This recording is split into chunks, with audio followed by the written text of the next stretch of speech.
Pertama, di tahap awal, istana dan lingkaran dalamnya mempertimbangkan opsi untuk menunda pemilu, sekaligus memperpanjang masa jabatan presiden. Alasan pandemi COVID-19 dijadikan pintu masuk. Seiring berjalannya waktu, opsi ini makin tidak relevan dan kehilangan logika pembenarnya.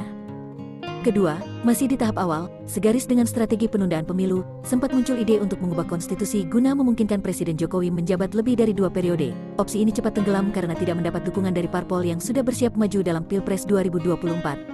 Ketiga, menguasai dan menggunakan KPK untuk merangkul kawan dan memukul lawan politik.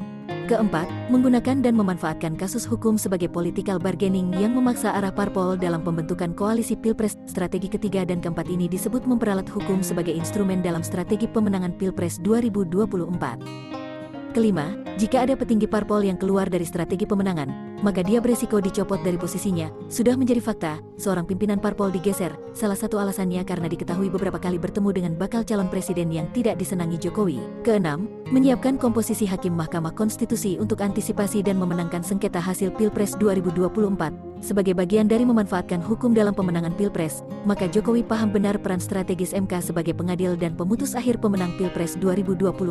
Maka komposisi hakim konstitusi pun sudah disiapkan untuk bisa mengamankan dan memuluskan jalan pemenangan. Ketujuh adalah tidak cukup hanya mendukung pencapresan Ganjar Pranowo, Jokowi juga memberikan dukungan kepada Prabowo Subianto. Mengapa demikian? Sedari awal preferensi Jokowi sebenarnya kepada Ganjar Pranowo. Ketika menghubungi para ketum partai salah satu poros koalisi bentukannya, Jokowi menginstruksikan 3 hal. 1. Segera bentuk koalisi 3 parpol. 2. Deklarasikan pencapresan Ganjar. 3. Jangan sampai ada Anies Baswedan di Pilpres 2024. Ketika ketiga ketum parpol menghubungi Ganjar, kala itu, sang gubernur Jawa Tengah mengatakan tidak akan maju kalau tidak didukung PDI Perjuangan dan mendapat restu ketum Megawati Soekarnoputri.